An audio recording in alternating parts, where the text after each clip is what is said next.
జుట్టు ఊడిపోవటంతో బాధపడుతున్నారా?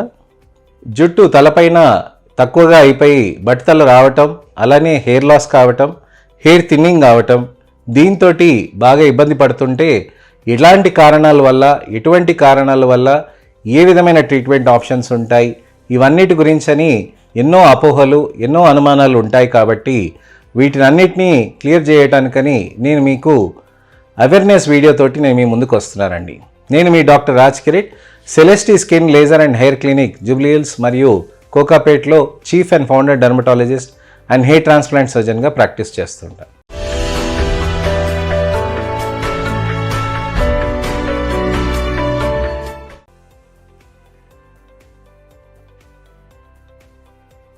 చాలామందికి మగవాళ్ళలో బట్టతల రావటం, అలానే హెయిర్ లాస్ అనేది విపరీతంగా ఉండటం అనేది చూస్తూ ఉంటాం మనం. హెయిర్ లాస్ అనేది ఎక్కువగా ఉన్నప్పుడు దానికి మనం ఎందుకు వస్తుంది, ఏ విధమైన ట్రీట్మెంట్స్ ఉంటాయి అనే దాని గురించి అని ఇవాళ నేను మీకు వివరిస్తాను. జుట్టుకి ఊడిపోవటానికని రెండు రకాలుగా ఉంటాయండి. ఒకటేమో జుట్టు ఊడిపోవటం అండి, దాన్ని హెయిర్ లాస్ అని అంటాం. జుట్టు పల్చగా అవ్వటం, దాన్ని హెయిర్ థిన్నింగ్ అని అంటాం అనమాట. హెయిర్ లాస్ అనేది మనకి ఆండ్రోజెనెటిక్ అలోపేసియాలో, అలానే టీలోజన్ ఎఫ్లూవియం కండిషన్లో కూడా ఉంటుందన్నమాట. అదే హెయిర్ థిన్నింగ్ అయితే కేవలం మీకు ఆండ్రోజెనెటిక్ అలోపేసియాలో మాత్రమే ఉంటుందన్నమాట. ఆండ్రోజెనెటిక్ అలోపేసియా అంటే బట్టతల. బట్టతల, ఆండ్రో అంటే హార్మోన్ మీడియేటెడ్, జెనెటిక్ అని అంటే వంశపరంగా వచ్చింది, అలోపేసియా అంటే హెయిర్ లాస్ అన్నట్టుగా. సో ఆండ్రోజెనెటిక్ అలోపేసియా అనేది చాలా కామన్ కండిషన్ అండి. ఇది బట్టతలలు అనేది జన్యుపరంగా వస్తుంది అని దాని అర్థం అనమాట. అలానే టీలోజన్ ఎఫ్లూవియం అని ఒకటి ఉంటుంది అనమాట. ఇది హెయిర్ లాస్కి సంకేతం అనమాట. అంటే టీలోజన్ ఎఫ్లూవియం అని అంటే, టీలోజన్ అని అంటే మనకి రెస్టింగ్ ఫేజ్లో ఉండటాన్ని టీలోజన్ అని అంటారనమాట. ఎఫ్లూవియం అంటే అన్ని దాంట్లో అదే పరిస్థితిలో ఉండటం అనేదాన్ని అంటారనమాట. సో టీలోజన్ ఎఫ్లూవియం అనే దాని కండిషన్ కూడా కామన్గా ఉంటాయి. అయితే బట్టతల వేరు, టీలోజన్ ఎఫ్లూవియం వేరు అని మనం తెలుసుకున్నాం. కానీ రెండు కలిసి కూడా ఒక్కొక్కసారి ఉంటుంది. దాన్నే ఓవర్లాప్ అని అంటాం అనమాట. అంటే బట్టతలలో టీలోజన్ ఎఫ్లూవియమ్స్ వచ్చి బట్టతలని అన్మాస్క్ చేస్తుంది అనమాట. అంటే మీకు బట్టతల ఉందని తెలియదు, కానీ severe episode of hair loss తోటి కూడా మీకు బట్టతల ఉందని మీకు మెల్లగా అనిపిస్తుంది అనమాట. సో ఈ టీలోజన్ ఎఫ్లూవియం అంటే హెయిర్ లాస్కి, హెయిర్ థిన్నింగ్కి ఎలా తేడాలు ఉంటాయి, ఏ విధంగా ఉంటాయి మగవాళ్ళలో అనే దాని గురించి ఇవాళ వివరిస్తానండి. బట్టతలలో అనంటే మనకి మగవాళ్ళకి ఏంటంటే ఇక్కడ నుదుట పైన ముందు భాగంలో, అలానే వెనుక భాగంలో మనకి హెయిర్ లాస్ అనేది అవుతూ ఉంటుందన్నమాట. అయితే ఇది వెనక్కి ముందుకి రెండు విధాలుగా కదులుతూ మొత్తం కలిసిపోయి అది మనకి బట్టతలగా మారుతుందన్నమాట. అయితే మగవాళ్ళలో బట్టతలలు అనేటివి 40 ఏళ్ళు 50 ఏళ్ళకి ఎక్స్పెక్టెడ్గా ఉంటుంది. కానీ ఈ సమయాల్లో మనకి యంగ్స్టర్స్కి, చిన్నపిల్లలకి విపరీతంగా హెయిర్ లాస్ అనేది కనిపిస్తుందండి. విపరీతంగా హెయిర్ థిన్నింగ్ అనేది ఎక్కువగా కనిపిస్తుంది. ఈ హెయిర్ థిన్నింగ్, హెయిర్ లాస్ అనేది చిన్నపిల్లల్లో కనిపించటం అనేది అలార్మింగ్ అండి. దయచేసి నాది సోషల్ మెసేజ్గా కన్సిడర్ చేసి మీ పిల్లల్లో గనక హెయిర్ లాస్ ఉంటే గనక ఖచ్చితంగా నా దగ్గరకు వచ్చి మీరు ట్రీట్మెంట్స్ అనేది తీసుకోవటం మొదలు పెట్టాల్సిన అవసరం ఎంతకైనా ఉంది. నేను 15 ఏళ్ళు 14 ఏళ్ళ పిల్లల్లో కూడా బట్టతలలు విపరీతంగా రావటం అనేది చూస్తున్నానండి. వాళ్ళు హెల్తీగా ఉండి హెల్తీ ఫుడ్ తీసుకుంటూ కూడా బట్టతలలు విపరీతంగా రావటం అనేది కూడా చూస్తున్నాను. కాకపోతే ఇంతకుముందు 15 ఏళ్ళకి వయసుకి వాళ్ళకి జుట్లు ఊడిపోతుంటే అమ్మ నాన్న వాళ్ళు పట్టించుకోకుండా వదిలేసి 18 ఏళ్ళకి పూర్తిగా తలలు బట్టతలలుగా మారటము గమనించినాం మనం పాతకాలంలో.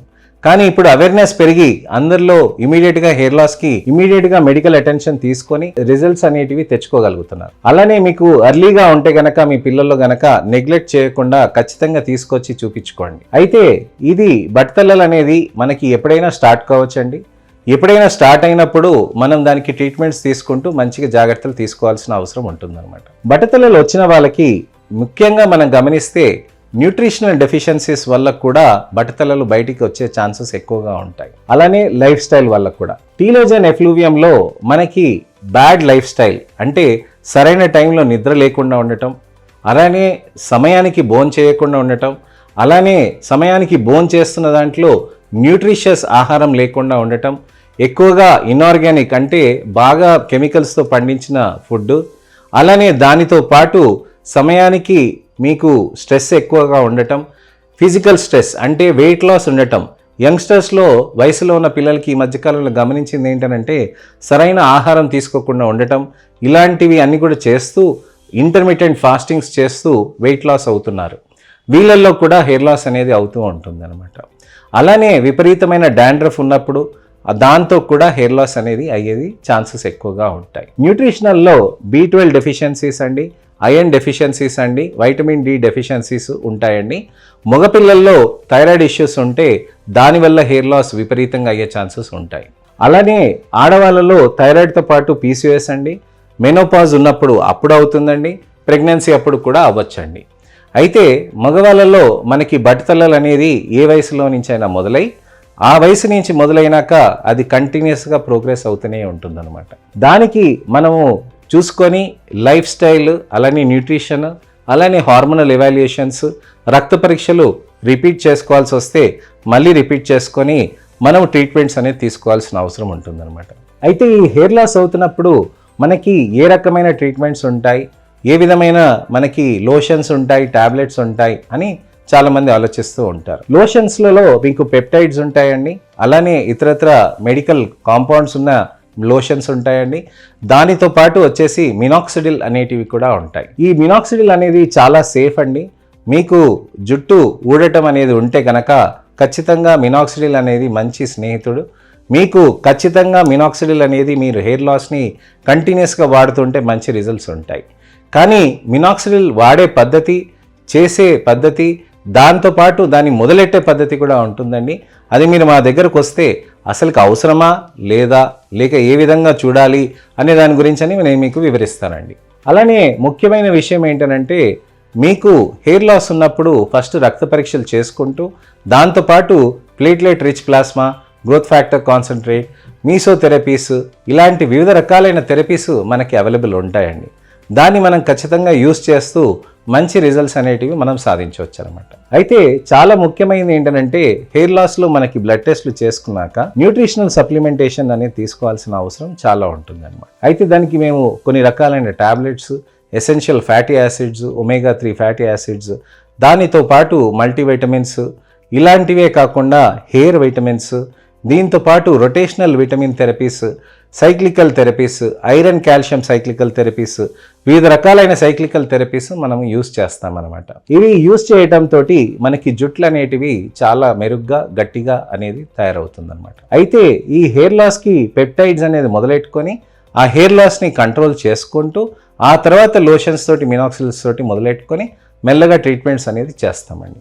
అయితే ఏ రకమైన ట్రీట్మెంట్స్ అని అంటే PRP, GFC, మీసోస్ అనేటివి చాలా చక్కగా పనిచేస్తాయండి. ఎందుకనంటే మెడిసిన్స్ పనిచేయడానికని 6 నెలలు సమయం పట్టిన దానికి మనకి ఈ PRP, GFC, మీసో ఈ 6 నెలలు మనకి ఖచ్చితంగా గట్టిగా ప్రయత్నం చేయొచ్చు అనమాట. అయితే మేము యూస్ చేసే PRP, GFC ఈ కొత్త ప్లాంట్ పెప్టైడ్స్ కూడా వచ్చాయండి మనకి మీసో సొల్యూషన్స్లో. చాలా మంచి రిజల్ట్స్ వస్తున్నాయి. ఉన్న జుట్లని కాపాడుకోవటానికని ఇవి చాలా బాగా పనిచేస్తాయి అన్నమాట. వీటన్నిటి గురించి అని నెక్స్ట్ వీడియోలో నేను మీకు డీటెయిల్గా చెప్తానండి. మళ్ళీ నెక్స్ట్ వీడియోలో నేను మీకు కలుస్తానండి. ఈ వీడియో నచ్చితే కనుక లైక్ చేసి తప్పకుండా షేర్ చేయండి. అలానే షేర్ చేసేటప్పుడు మీ పిల్లలకి ఎవరికైనా కానీ హెయిర్ లాస్ ఉన్నప్పుడు వాళ్ళకి ఈ వీడియో షేర్ చేసి లాస్ట్ దాకా చూసి ఎందుకు అవుతుందో తెలుసుకొని ట్రీట్మెంట్ ఆప్షన్స్ కూడా ఉన్నాయని ధైర్యం చెప్పండి. అలానే మీ మిత్రులకి, శ్రేయోభిలాషులకి ఎవరికైనా హెయిర్ లాస్ ఉన్నా కానీ తప్పకుండా ఈ వీడియోని షేర్ చేయండి. అలానే నా ఛానల్ని సబ్స్క్రైబ్ చేసుకోండి. మళ్ళీ ఒక ఇన్ఫర్మేషనల్ అవేర్నెస్ వీడియోతోటి నేను మీ ముందుకు వస్తాను. నేను మీ doctor Raj Kireet, Celestee skin laser and hair clinic, Jubilee Hills మరియు కోకాపేట్లో chief and founder dermatologist and hair transplant సర్జన్గా ప్రాక్టీస్ చేస్తున్నాను. నమస్తే.